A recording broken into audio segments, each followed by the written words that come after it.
It was the middle of summer, and the world seemed calm and peaceful. However, the 4 cubs in their den were not feeling that way.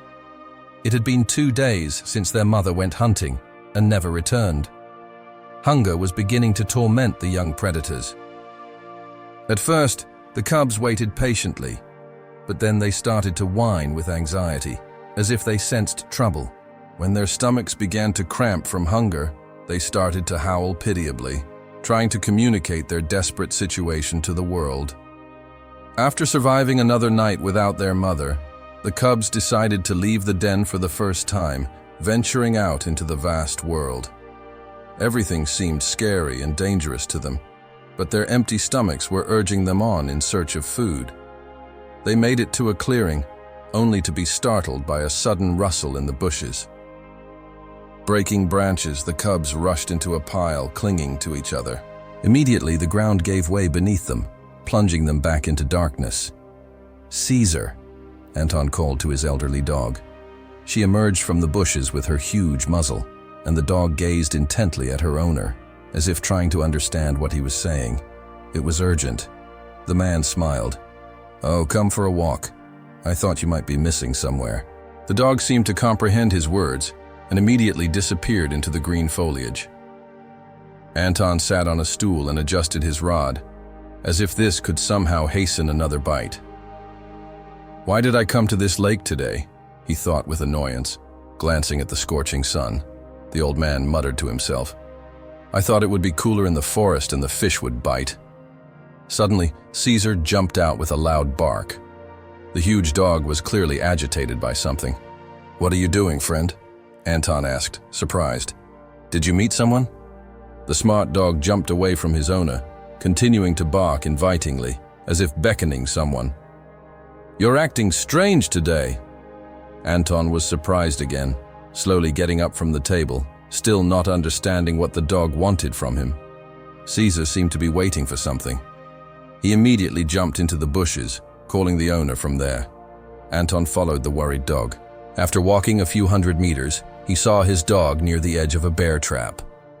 "Caesar!" Anton called to his dog. "Get out of there, or you'll get hurt." The dog whined, but he did not move away from the dangerous place. Anton did not argue, only shaking his head in disappointment. Cautiously approaching the trap, Anton looked into the pit. It was a bear trap, a trap with sharp stakes at the bottom. If a larger animal got caught, it couldn't escape and would suffer a painful death. Our cubs were lucky, as they were practically unharmed after crawling through the deadly stakes. Anton cursed under his breath, thinking about what would happen if a person got caught in the trap. He wondered what those who set the traps were thinking. Looking at the dog, the man asked, "Have you found any cubs?" Caesar whined impatiently, as if answering the question. "Well, if that's how you want it," the man grumbled. He was wondering how to get the cubs out of the trap without hurting them. Caesar took over the responsibility of caring for the 4 gray predators, acting like a foster father. He watched over them carefully, teaching them skills and keeping them warm at night with his own body. The cubs quickly became accustomed to him and to the man who fed them every morning and evening. "I feed them."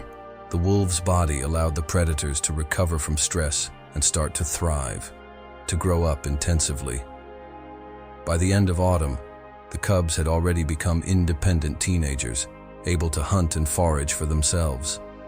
They still respected the old dog, seeing him as their father, but more and more often they voluntarily went into the forest, following their instincts.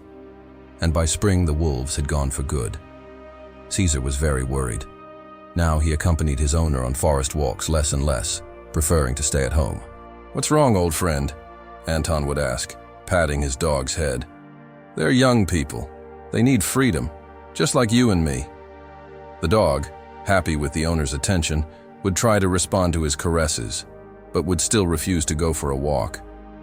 Maybe the years had taken their toll, or maybe it was just that the dog's heart was grieving over this separation. Now Anton would walk alone through the woods, gathering the first of the season's fruits and berries. He missed the companionship of his faithful friend, but he understood that it was time for the wolves to spread their wings and fly on their own. The year of the mushrooms was promising to be a fruitful one, as the weather was warm and it had been raining regularly. Anton had nearly filled his basket when, suddenly, a family of wild boars blocked his path. The piglets saw the man and eagerly turned towards him, trying to figure out who dared enter their territory. Their cute appearance might have been touching, but Anton knew that such creatures do not walk alone and their mother must be nearby. Indeed, she appeared in front of him in a second, ready to protect her offspring.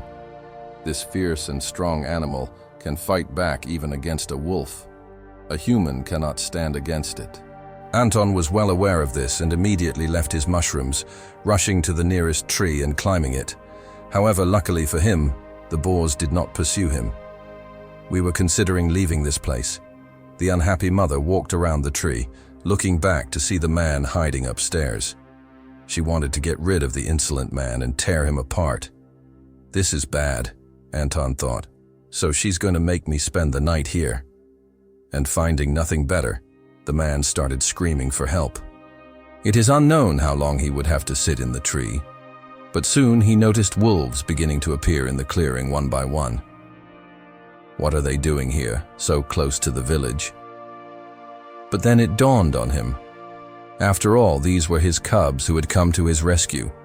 They were now big wolves, and the man even recognized them at once, and he didn't know what to do.